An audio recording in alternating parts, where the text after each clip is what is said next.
everybody. Welcome to the Stress-Free Zone. As you know, I am your host, and I know you see the different background. I'm trying something different today. We are here today to let you guys meet some amazing people, athletes. Some people are actors. Today, we have someone, and I am really proud to have her. We have Shayna Garaya. I hope I said that right. Yeah, I said that right. Okay, I said it right. All right, cool. She is amazing because not only does she have a master's in fine arts in film and television, focusing on directing, writing, and editing. Editing is very tedious. But she is just an average girl and Punjabi filmmaker. I'd like to welcome you to the show. How are you today? I'm good. Thank you so much for having me. I'm really excited to be here. I'm glad to hear that. I was checking out your page, and before I jump into my normal questions, I love the fact that it said unapologetic, quirky, and bold. How did you become these things? I think, a part of me, I had always been like that growing up. I was a bit of a firecracker. I have an older brother, and he's very much the opposite of me, right? He's like the good child, my parents joke. And I was very much the rebellious one, and a big part of that stems from my disability, right? I wanted to be seen as normal. I grew up and I came into my own identity. I realized that, this is my strength. And I shouldn't apologize for having the experiences that I have and having the feelings that I feel. Okay. That's a good start right there. I like that. I know I was reading one of the things and you said you understand the importance of media perception. So many people don't understand the importance. What brought that to the forefront for you? Yeah, so it's actually a unique story. I was in my undergrad of college, and that's around the time where I started working for this tutoring center on campus that really instilled in me a sense of culture and identity. And so I started coming into my own then and really accepting my Indian identity as well as my disability and being a woman, right? It's like a whole trifecta. And at that time, I realized that I wasn't receiving adequate services from the college in order to succeed.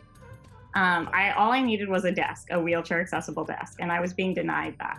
And then I realized if that's the only thing I need, what about other students with disabilities? Then they're not receiving the services they need to succeed, and they might have more needs. So I basically tracked down other students with disabilities on campus and created my first documentary. It's by no means great, right? It has an unintentional Blair Witch type effect because it's so shaky cam. Right. But that really, we released it online, and overnight it got over 1,000 views. It spread like wildfire across campus. We got a meeting with the campus president, and changes were made. And because of that, I can go back to that campus, and I sometimes there's an elevator there that because of that documentary, we got built.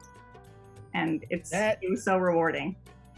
That is so awesome. So your boldness actually helped other people who didn't have the same spunk to speak up. And that is beyond commendable, because so many times we all feel the same pain about something, and I say what I need to say, but a lot of people just don't have that to say something. They're always afraid, well, what if they get mad, and what if this, and what is that? So I know they really appreciate the fact that you stood up. I'm still not going to my regular questions yet, because there's so much about you that's incredible. You are gold for life, the valedictorian for the Academy Goals class of 2020. And one of the things that I saw that you said is, I'm just saying this for me. I love when you said this. I didn't need to find my place. I needed to take it. Bring us into that. Yeah, so I think for most of my life, I had been trying to fit into a world that wasn't built for me, right? And Elaine Welteroth has a great quote about that, right? And I needed to realize that all three of these identities were a part of me. And even though there's no Punjabi wheelchair user female club I can go to, right? There's no guidebook as to what people like me do, what path our life should take. So I just needed to make my own path and figure out what spaces I wanted to be in. right? And then just make my own way in life and not listen to what anybody else was expecting of me. Okay, see, I love that because I, from experience, know that the most fun path is the one that you make yourself. Yep. Following everyone else does nothing for you. Kicking down doors, making them uncomfortable. Making them uncomfortable is probably the most important thing, because when you make them uncomfortable, then they somehow start feeling your discomfort, and they go, okay, what can I do? And they're not doing it for you. They're doing it to stop their discomfort. That's the funniest part about that. Exactly. Exactly. So I'm going to jump into my thing before we jump back into you a little bit. And what is it that you want people to know about you? Yeah, so I already touched on it a little bit, but I like to joke that I'm a triple threat, right? Punjabi, a woman, and a wheelchair user. But I want people to know that the reason I frame it that way is because even though society can like view these three things together as like less than, they really are my greatest strengths. My identity provides me with unique experiences that in my career as a writer-director, I translate to unique stories that embrace diversity and explore intersectionality. Okay. I have to go to a sad note, because from I Wish I Never, I learned about 40% of women with disabilities experience sexual assault or physical violence in their lifetime. That was a really sad statistic for me. I mean, that's a high number. How do these things make you feel? Is that what drives you when it comes to the films that you make and you know, being the voice, so to speak, for people?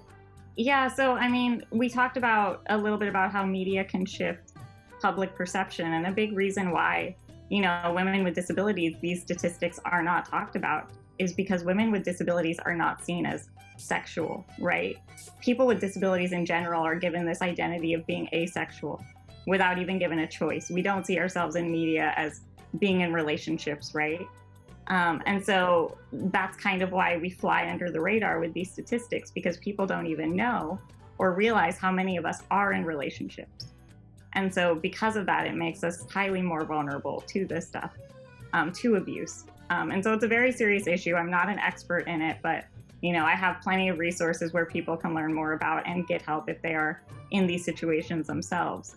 But to answer your question, yeah, I am fueled by rage.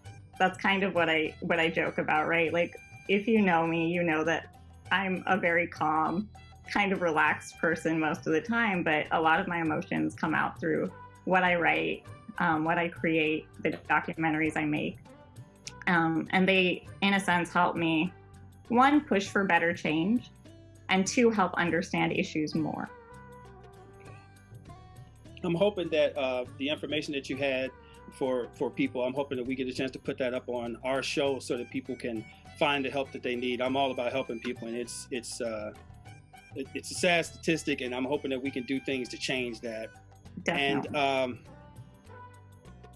so, as if grad school wasn't hard enough, you decided to start a production company with one of your friends. Who was your friend?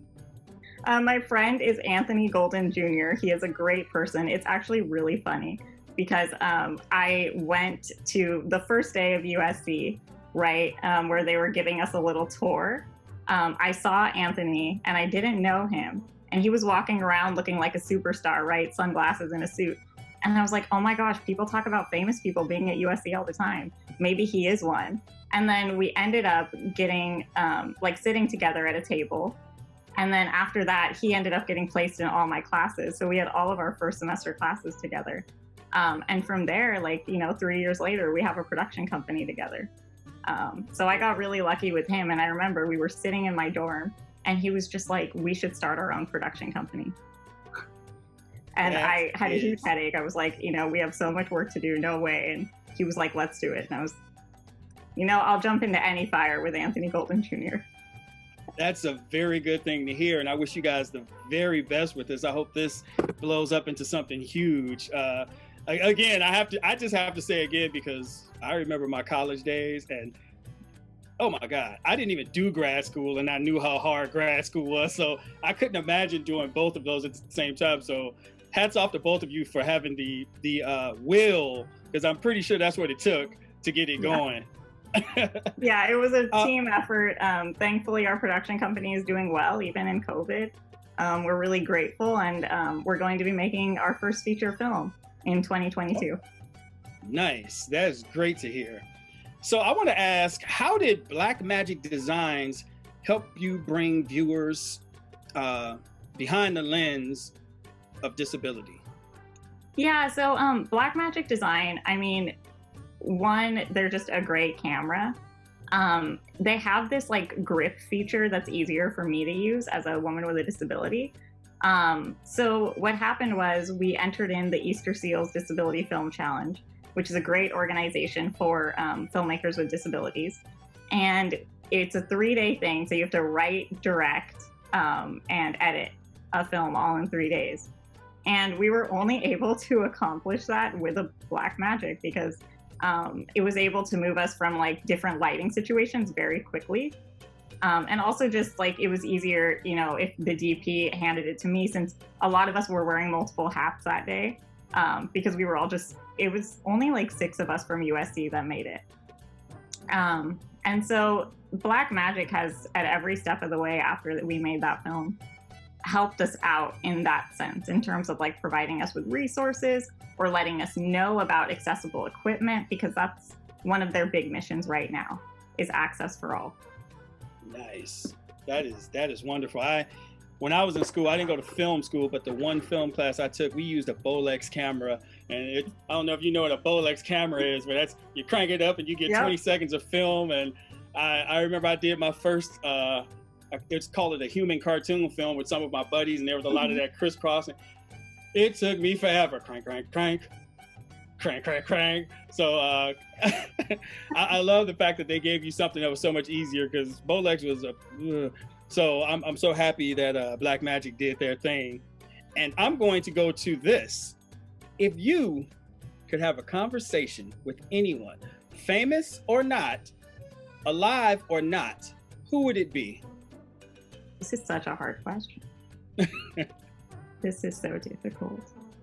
You know what? It would have to go to, I want to say George Orwell. And it's such a bizarre answer, but my best friends will know why. 1984 made a huge impact on me. Growing up, I've read that book the most. I even have like 3 copies of it in my bookshelf. And I think because he saw the world in a very unique way, but he also, in a lot of ways, could predict what we're living through right now. And I think his words hit home a lot harder. Yeah, that was a tough one. That was a tough question. But it would be him. He has a way of having a deeper understanding about situations and about people. Okay. I like that. So I'm going to go to some fun questions for a second. Okay. I want people to get to know your fun side, because I love the quirky thing. So we're going to ask, if you could have a superpower, what would it be?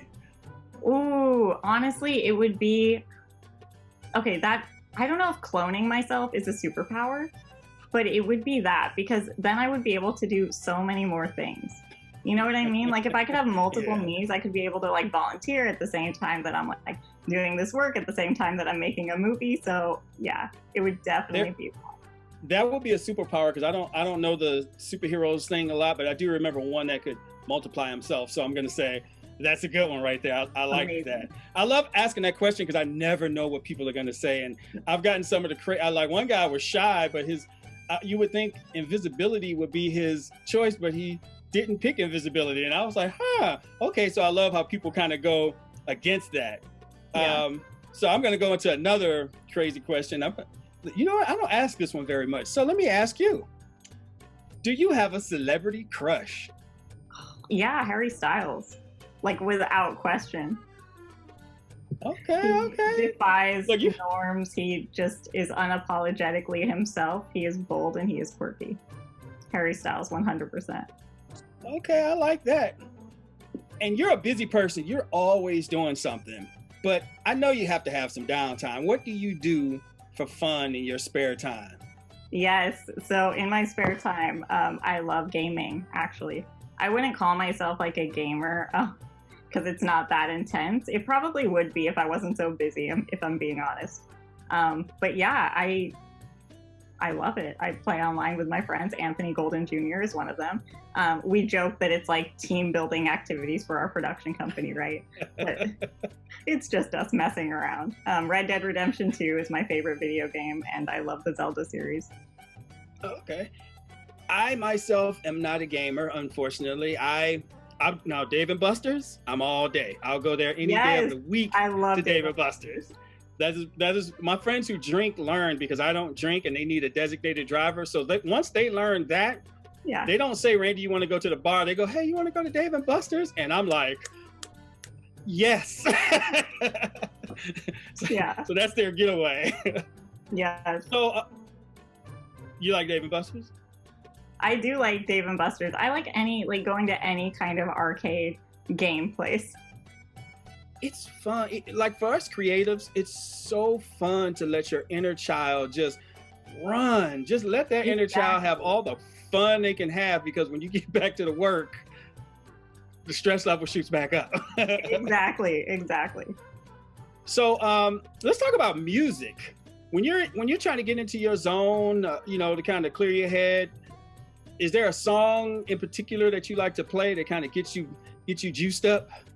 It's funny because like my music tastes are so eclectic, so I switch between Bollywood songs and English songs, but it really depends on what I'm writing at the moment. Like, last week I was writing something with a more Western tone, so I was listening to a lot of Western songs and also Taylor Swift because I do love her new albums. But a couple weeks ago, I was writing something that was set in India, so I was listening to really sad Bollywood songs to get me in the mood for that, right? And so that's really what I do. Or like to gear up for this interview, I listened to Ali and AJ's potential breakup song, right? Okay, nothing wrong with that. I listen to some weird songs to get juiced up. I won't even go into my songs because my friends all give me this look like, really? You're listening to that? Hey, this song gets me going. Shut up. Mind your business. So I get that. You listen to what you need at that time. I'm going to go back to the dating thing because I remember we talked, you said people don't understand that everyone dates. And I don't know how people can't see that, but we all do. Are you single? Currently, yes. Okay, good. So I can ask you these questions. I don't like asking people who are in relationships because I'm scared a spouse is going to come and get me one day. So what was the most fun date that you've been on? Oh my gosh, honestly, it was going to an arcade.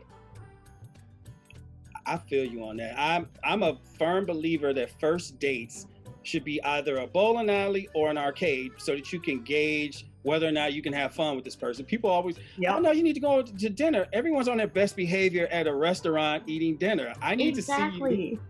I need to see you in the trenches.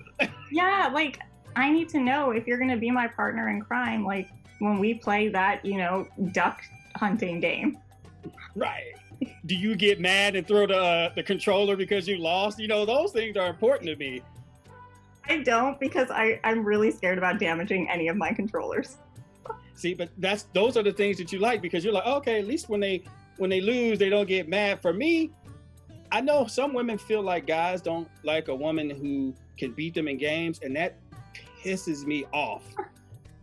If you're playing me in air hockey or whatever, play to win. I mean, because if I start realizing like you're throwing the game, I'm like, okay, so you're not the one for me because you already believe that my ego is so fragile that I can't take a one. I have a female friend right now I have beat her in one basketball game in 22 games. 22 games. That's not an exaggeration at all. I won one out of 22. Not even ashamed to say it. My ego is strong. That's impressive. No, I grew up with an older brother who took no mercy on me, right? When I was playing video games with him. And so I quickly had to learn, you got to fight back. So now I am better than him and I never lose on purpose, right? Never. That is hilarious because I'm the oldest brother. And my sister's a good fighter now because of me. My friend's like, how'd your sister learn to fight so well? I don't know. It's true. So, yeah. I mean, the older brothers do kind of shape you. Older sisters too. Older sisters, because some of my friends have older sisters and they learn a lot from older sisters.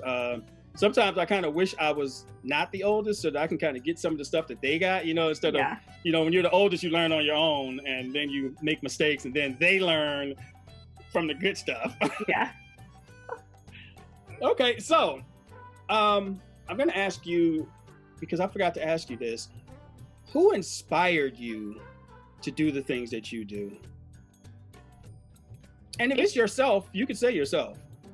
Yeah, it was a multitude of people, I would say. I mean, it was really family members along the way supporting me, right? Family members and teachers who at every point would say, like, Shayna, you have so much potential. You can do it, right? And right now, a huge inspiration in my life is my lovely auntie. That's what I call her. Her name is Lovely. And then auntie is like an Indian name that I stick at the end. And she had a huge career in law, but her whole life has been dedicated to making the world a better place, right? And that's what I want to do with my work, right? I know I'm in filmmaking and I know it seems glamorous and it's about entertainment, but my whole goal first is to make sure that I am making the world a better place with my work. If I'm not doing that, then like, what's the point?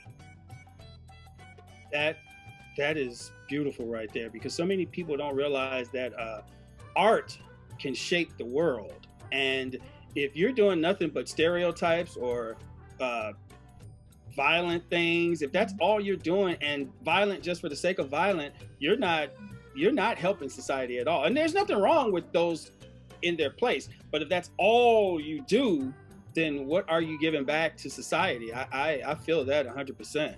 Man, you have a lot. So this is great. So since you're a Punjabi girl, I'm going to ask you, how many different languages do you speak? So I speak English and then very minimal Punjabi. I'm not great at it, but I understand it really well because my parents speak it in the house, like a lot. My grandparents both speak it. And so it's one of those things where it's like I can translate really well.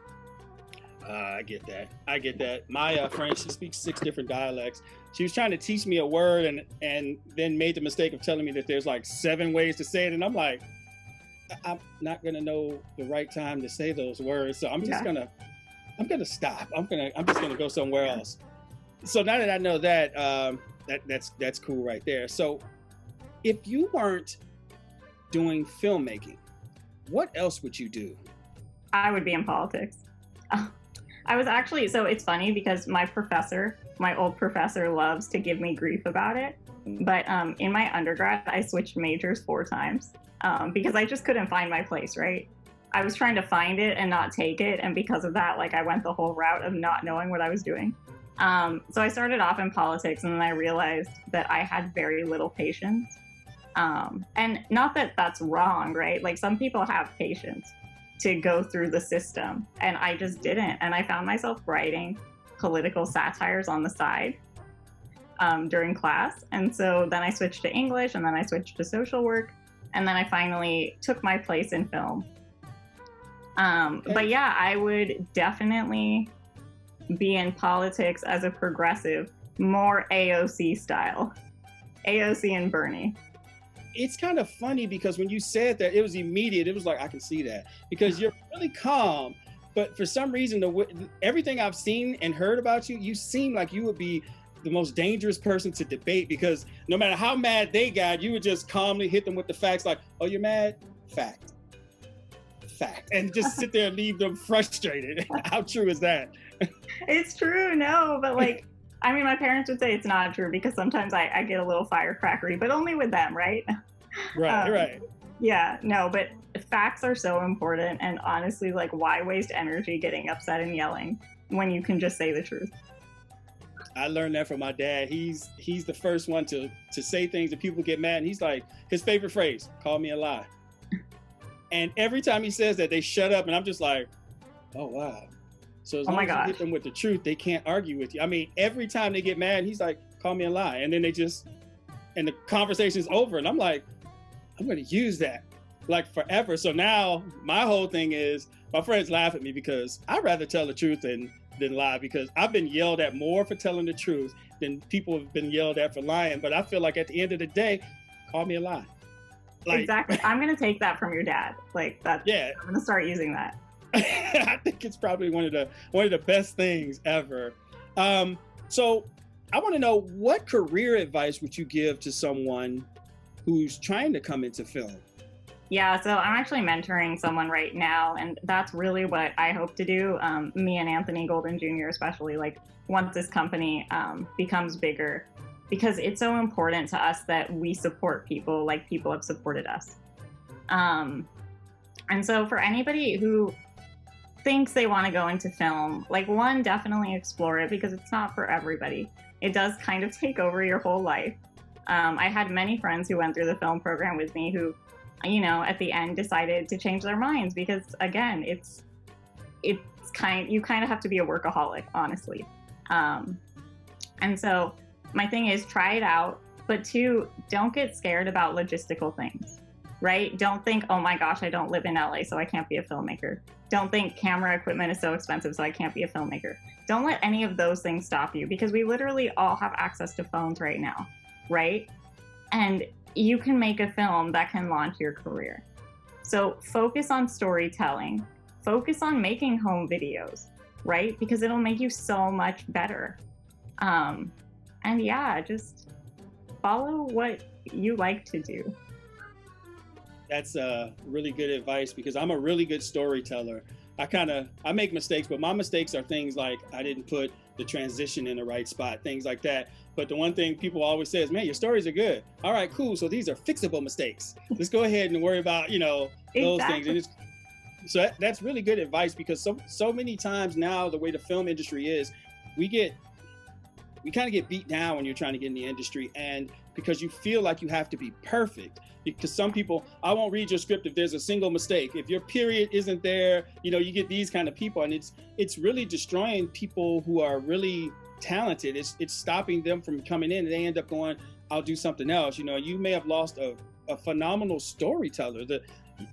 It's sad sometimes. So I'm glad to hear the advice you're doing, and I'm glad to see that you're mentoring. And I was going to ask, where do you see yourself and your company in the coming years?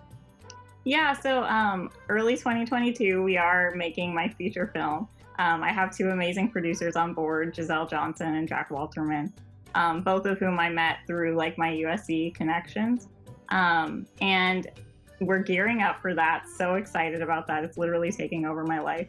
And so 2023, we're hoping for a major festival, right, to show there. And then after that, I'm hoping to go into development on a second feature film.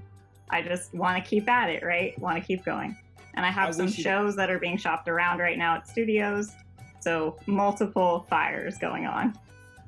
I'm loving that. I wish you the best with everything that you just said. And is there a dream project or group that you would love to work with? And it doesn't have to be a group. It could be a particular star or director or writer that you would love to work with.